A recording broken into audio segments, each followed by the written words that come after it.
ng iilang mga sindikato, mamamatay tao, kidnapper at gagong magnanakaw gaya ni Madriaga kahapon na ginawang star witness ng House of Representatives. Bakit magtitiwala ang mga congressman sa isang tarantadong convicted? Bakit magtitiwala ang mambabatas ng mga representative ng mamamayang Pilipino sa isang gago na convicted, may kaso at nakulong na si Madriaga na gumagawa-gawa ng ebidensya na walang katuturan, walang katibayan? Malinaw na ito ay panggigipit sa pangalawang presidente ng Pilipinas.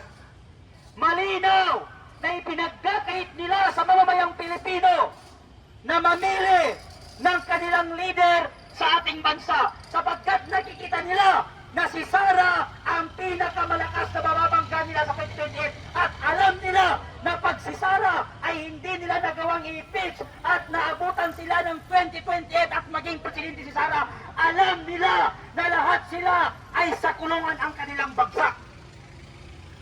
Kaya naman ngayon ay todo effort ang mga tarantado at buang na ito ng mga congressman para ma-impeach si Sara. Si Madriaga convicted sa iba't ibang kaso kaya siya ay nakulong. Ang mga marino, sundalo na lumabas at tumistigo sa mga mali-maletang pera, bakit hindi magawang ipatawag ng House of Representatives at imbestigan kung mga apidabit pang kanilang nilabas ay may katotohanan? Bakit hindi maipatawag ng mga buang na congressman? Tapos mas paniniwalaan itong si Madriaga? Porket binati siya ni Sara ng happy birthday, malapit na siya kay BP Sara. So lahat pala tayong binati ni BP Sara ng happy birthday, pwede tayong tumistigo? Gago itong si Madriaga. Hindi kami titigil sapagkat ayaw ng taong bayan, Supreme Court, na ma-impeach si Sara. Ayaw ng Pilipino na i-impeach si Sara dahil kung ang dahilan kung bakit ini-impeach si Sara ay dahil sa confidential funds na nagkakahalaga ng 125. Bakit si Sara lamang ang kailangang i-impeach? Bakit si Sara lamang ang kailangan litisin? Hindi ba't mas malaki ang confidential funds ng ating Pangulo? Hindi ba? Si BP Sara lang ba ang gumagamit ng confidential funds? Mas malaki ang confidential funds ni Bongbong Magnanakaw. Huwag niyong paikutin ang mamamayang Pilipino. Wala tayo sa panahon ni Dr. Jose Rizal para gawing bobo ang mga Pilipino. Pangalawa, kami ay nananawagan sa Supreme Court na bigyan ng pansin ang ilang buwan na nating inihintay, isinumiti na petisyon sa pagpapawi kay PRRD. Gusto ng Pilipino na marinig Supreme Court kung ano ang inyong kagustuhan, kung ano ang inyong sasabihin sa mamamayang Pilipino sa aming ipinigay na petisyon sa inyo. Hanggang ngayon, wala pa rin naririnig ang daang-daang Pilipino na pumirma sa petisyon upang marinig kung ano ang desisyon ng Supreme Court sa pagkidnap sa dating Pangulo na si Rodrigo Roa Duterte. Pangatlo, na aming ipinunta at aaraw-arawin dito sa Supreme Court, gusto namin magdesisyon ang Supreme Court sa mga nangyayari sa ating bansa, sa krisis na ating kinakaharap, sa korupsyon na hindi nariresolba Supreme Court. Ang Pilipinas ay isa sa may pinakamataas na presyo ng langis sa lahat ng Asian country dahil sa pinapataw ng ating gobyerno na buwis na kanilang sinisingil. Habang ang mga ibang bansa ay nagbibigay ng subsidiya para pababain ang presyo ng langis sa kanilang bansa, ang ating bansa naman, ang ating gobyerno naman ay nagpapataw ng 12% na VAT na mas lalo nagpapataas ng langis sa ating bansa na siyang ipinaghirap ng Pilipino, na siyang dahilan kung bakit ang Pilipino ngayon ay tinatamaan ng matinding krisis. Malinaw sa Administrasyong Marcos na ayaw nilang ibaba ang VAT ng langis. Malinaw sa Administrasyong Marcos na ayaw nila na suspindihin ang VAT ng produktong langis. Dahil sila mismo ang nagsabi na kapag sinuspindi ang presyo, ang VAT ng langis, ay malaki ang mawawala sa gobyerno. So malinaw sa atin na ayaw resolbahin ni Bongbong Marcos ang krisis nating kinakaharap. Ang Administrasyong Marcos ay hindi para sa mamamayang Pilipino na naghihirap, kung hindi para sa mayayaman na negosyante, mga politiko, ang administrasyong ito. Hindi nila pinakikinggan ang sigaw ng ordinaryong Pilipino. Hindi nila nililisolba ang problema na ating kinakaharap, ang krisis na ating kinakaharap, at ang korupsyon ay pinababayaan nila sa ating bansa. At mas pinaniniwalaan nila, mas pinakikinggan nila ang mga convicted sa kaso na si Madriaga kesa sa 18 Marines noon na lumabas at nagdistigo na sila Marcos ay magnanakaw at totoong merong mali-malitang pera. Tama! Titigil ba tayo? Hindi! Titigil ba tayo? Hindi! Aaraw-arawin namin ang Supreme Court hanggat hindi kayo nagdidesisyon. At baka pangalawang araw, susunod na araw, magdadala kami ng tent at dito kami matutulog sa Supreme Court. Diyan sa gate, lagyan natin ng tent hanggat hindi magdidesisyon ang Supreme Court. Tama! Pag inabutan tayo ng ilang araw at hindi pa rin mag-issue ang Supreme Court, dyan tayo sa loob matulog. Yes! Tama! Pera naman natin ang nagpatayo sa mga yan eh. Tama! Saan kumukuha sila Bongbong Marcos ng sahod? Sa sambayan ng Pilipino! Sa Pilipino! Saan kumukuha yung mga congressman ng sahod? Sa mga Pilipino. Palamunin ang mga politiko na yan, tandaan ninyo.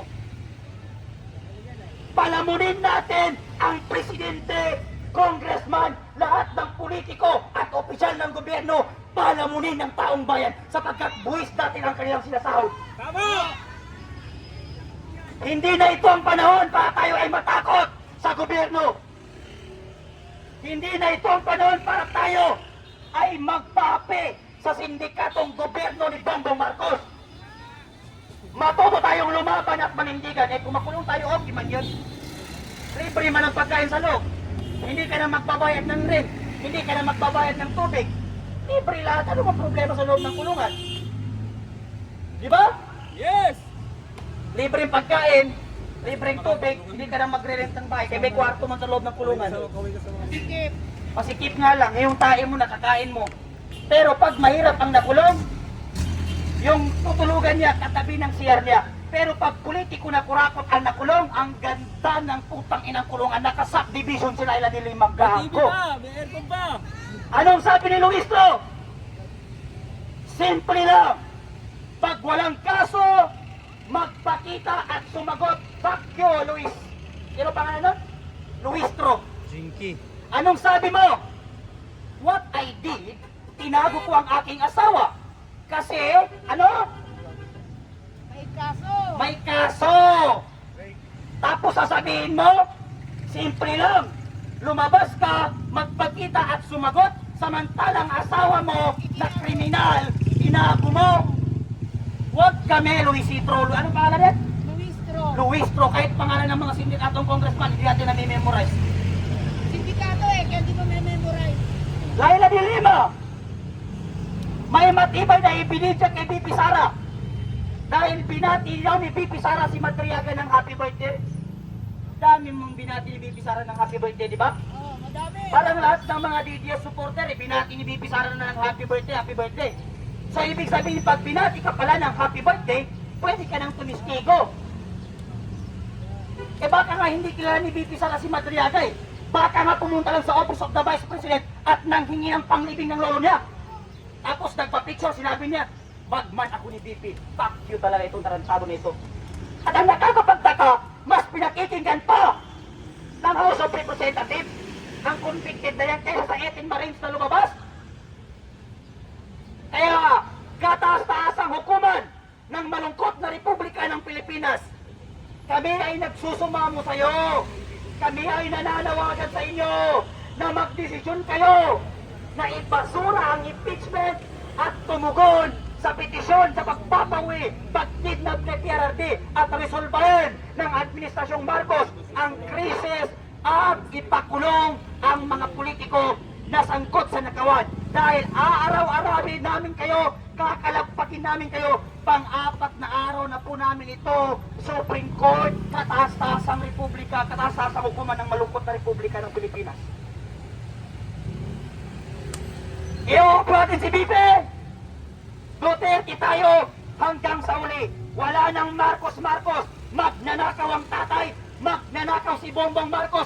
Mas magnanakaw yang si Sandro Marcos. Pag yan ang naging presidente natin sa susunod na mga taon. May balak tumakbo ng presidente ang tarantado na yan.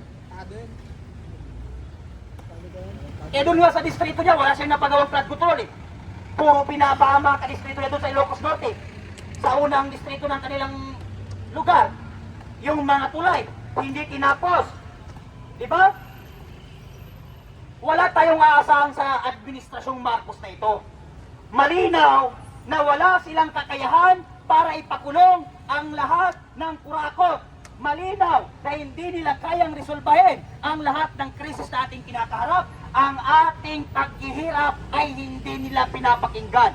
Mas pinipili nila ang mayayaman dahil ang administrasyong ito ay hindi para sa ordinaryong Pilipino, kung hindi para sa mga politiko. Sila lang din nagtatakipan, sila lang din nagnanakawan, at sila rin gumagawa ng kwento para pabagsakin si Sara Duterte sa mga mali-maling kwento at walang katuturang aligasyon sa ating presidente na si Sara Duterte. Lahat ng mga Duterte supporter Bongbong Marcos ay hindi ka kinikilalang presidente. Walang respeto sa iyo ang taong bayan sapagkat hindi mo nagagawa at nagagampanan ang iyong trabaho. Kaya hindi namin kasalanan kung bakit namin ka namumura sapagkat karapatan ng publiko na murahin ang mga public servant kapag hindi nila nagawa ng tama ang kanilang mga trabaho. Kaya ka tinawag na public servant dahil magsisirbisyo ka sa publiko, hindi para magpahirap at nakawan ang mga mamamayang Pilipino. Maraming salamat at magandang hapon, kataas-taas ang hukuman ng Republika ng Malungkot na Pilipinas.